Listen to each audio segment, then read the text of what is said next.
Hi, Jim Bennett. Welcome again to Zest Smarts. Today we'll be talking about the field, exploring with you the field of human factors. As many of you will know, it covers the full life cycle of business and society. Plan, do, measure, learn. Particularly, I'd like to concentrate in the area of incident investigation with the objective of continuous learning. Helping our communities to be stronger, smarter and safer.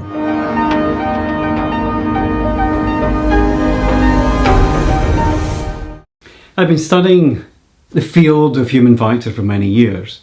Initially it was in the context of incident investigation and root cause analysis, delving a little bit further into the field of human factors. Slips, lapses, mistakes. That's unintentional errors, and then intentional errors under normal, abnormal, emergency conditions. This was followed by the field of loss control. More recently, this has been rebranded. You may recognise it as operational excellence. There's a few key principles within this that I'd love to share with you. It's about individual, tasks we're doing, systems, and the overall environment we find ourselves working within. Individual. That's about knowledge, skills, aptitudes and behaviours of people. A task. The work systems, the permit to work systems we're working to. The plant, the equipment that we're using. Now look at systems. What are the standard operating procedures that we find ourselves within? And then we'll look at the wider framework, the environment. What's the legislative environment? What's the physical environment, financial environment that we find ourselves? All this integrates us gives us what we would call integrated business management systems, leading to operational excellence. So let's explore it a little bit further. Our insights come from high reliability and hazardous site operations, from nuclear, industrial, refining, and offshore oil and gas. In high hazard sites, we have 10 areas of focus, and the mnemonic top doc SIMF I find pretty helpful. As we can see here, T stands for training, then we have organisational change, procedures, design human factors, organisational culture, communication, staffing, inspection and maintenance, the management of failure, and last but not least, fatigue. In managing human failure, let's look at human error. When looking at the root cause of incidents, I find it really useful to look at it from different mindsets. We can look at it from the mindset of hindsight afterwards. We can look at it from the outside view, but the real detailed learning comes from the inside view.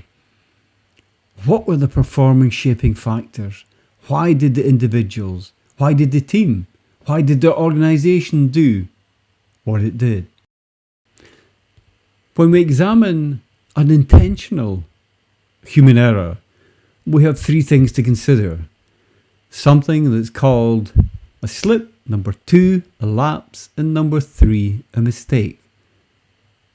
A slip is about misidentification, about looking. A simple example of that is putting petrol into a diesel engine.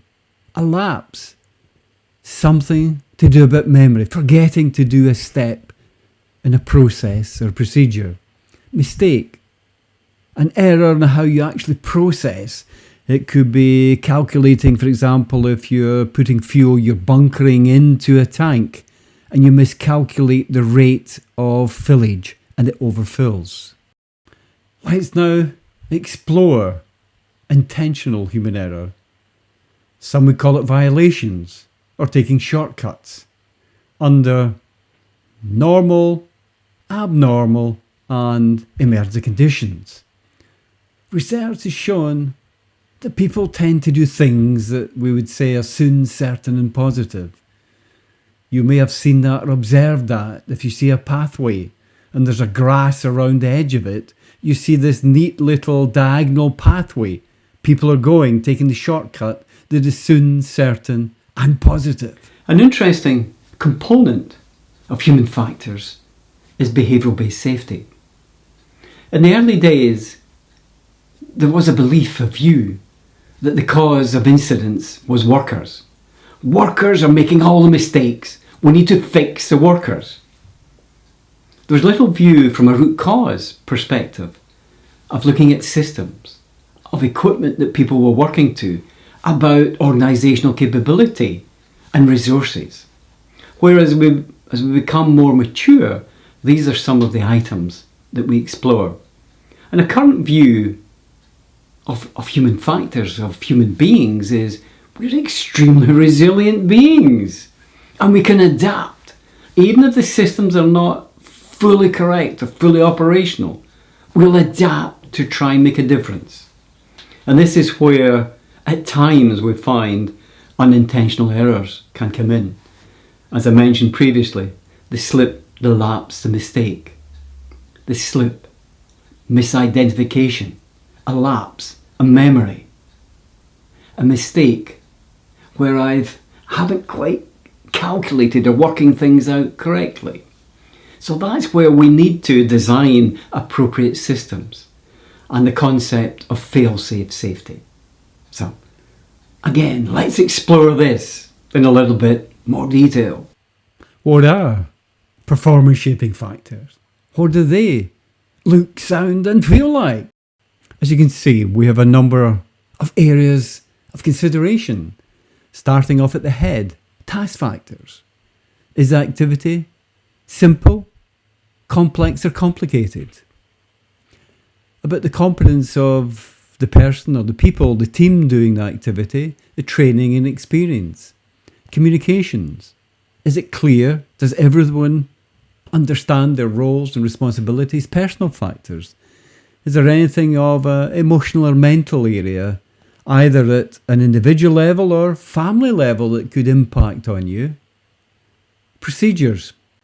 Are they clear and easily understood? And then we'll look at the wider environment, the social, political, economic environment that can impact on the methodology, the way that we're doing our activity set. They can all, individually or collectively, impact the way we carry out our day-to-day activities. Let's look at human beings as being highly resilient. A less mature approach to human factors sees humans as hazards, constantly having errors and making violations, hiding system failures. Where a more modern, mature approach is human as a hero that adjusts, compensates and recovers, has a good system awareness. Where will you set your compass bearing to be stronger, smarter and of course safer? In summary, from a human factors perspective, when we look at ourselves, our organisations, our communities, from the new perspective, we have great opportunities for growth and continual learning. Goodbye until the next time.